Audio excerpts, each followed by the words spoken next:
Dante Alighieri's Divine Comedy is one of the greatest poetic metaphors in literary history. The Inferno especially doesn't just represent the consequence of sin. It represents the human condition. Dante Alighieri is often regarded as the father of the Italian language. The Divine Comedy was the first piece of literature to be written in the Florentine vernacular as opposed to Greek or Latin. It was something that people of every social class could read and understand. Divine Comedy was one of the most vivid descriptions of the afterlife, and not just hell, but purgatory and heaven too. And it was such an incredible and imaginative feat that as someone living in our time, you can't help but wonder what Dante must think of the real afterlife now that he's passed on. Ladies and gentlemen, please direct your attention to the stage and give a warm welcome for tonight's performer, Dante Alighieri. Woo! I think a warm welcome's the only one you can give down here, you know what I mean? Nah, I'm just messing with you. Anyway, I'm glad to be here. I love being in hell, folks. You know why? Because it's the only stage that gets hotter when the lights are off. Of all the places in the afterlife to do stand-up, I think hell's probably my favorite, because it doesn't take much to get the audience fired up. It's so evil down here. It's so evil. It's so evil down here that even my microphone head's spinning around.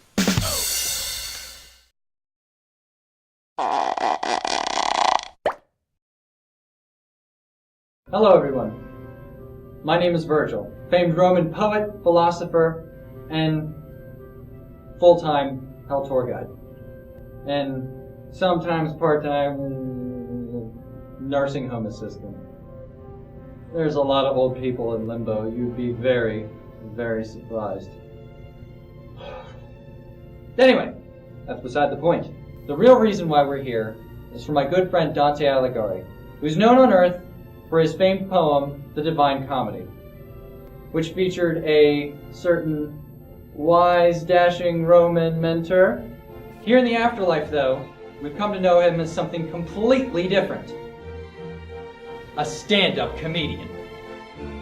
You know, my friend Virgil was telling me there's a lot of space to rent in limbo.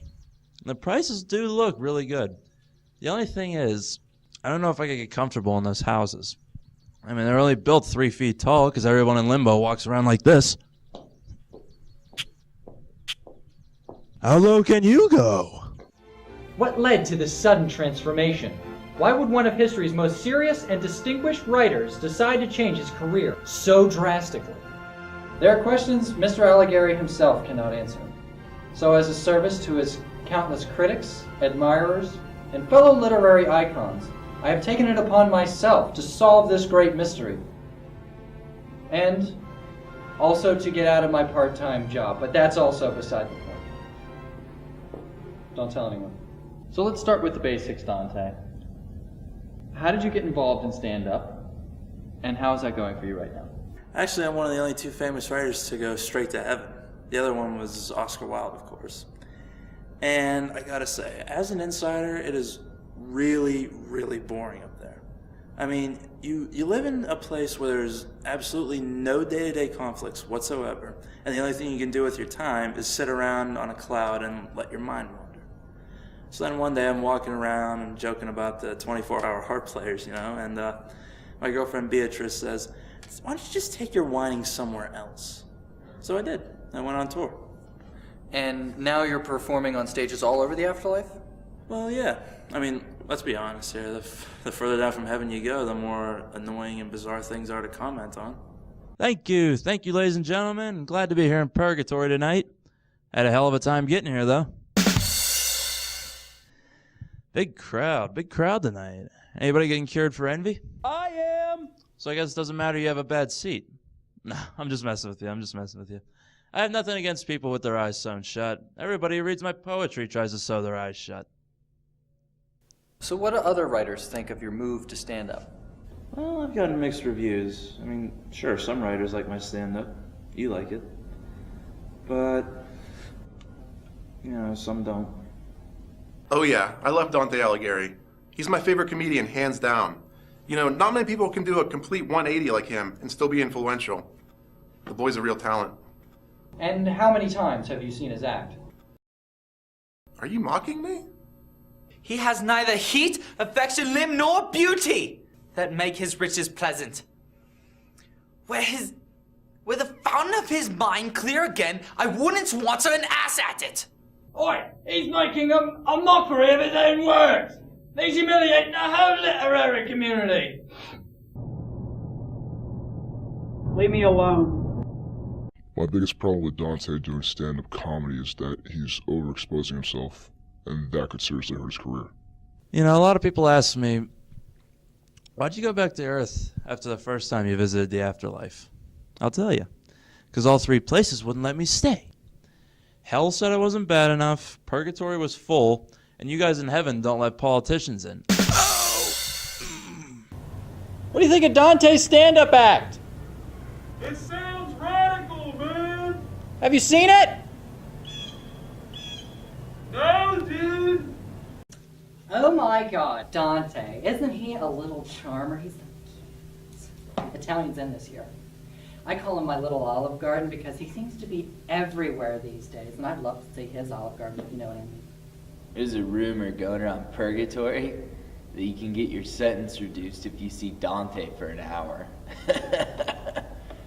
Who do you know who said that?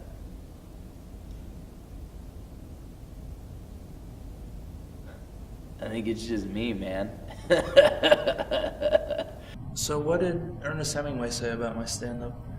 Well, we were going to interview him, William Faulkner, and Hunter S. Thompson, but that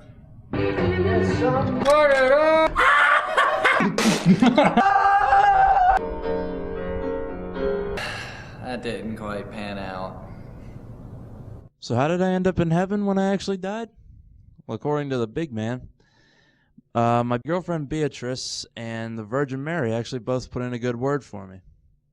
So ironically, my death was the first time in my life when I actually had friends in high places. What do you think motivates you to go into stand-up? You can't be doing this for the fun of it. Well, no. I mean, I'm sure I've got a deeper incentive behind it. I mean, I can't be doing all this just to make myself look like an idiot. But I don't really know what's pushing me to keep at it. I get free meals. He is a black gizzard monger of petty profit. He's an uncouth rapscallion of degenerated taste. He revels in self-indulgent self-mockery. He's a stupid bloody sot. That's what he is. I suspect that Dante feels typecast from writing the Divine Comedy, and he doesn't know what else to write about. Too much publicity can do that to your career.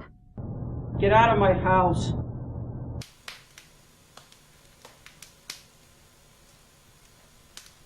I want to have dinner ready by the time my act's finished.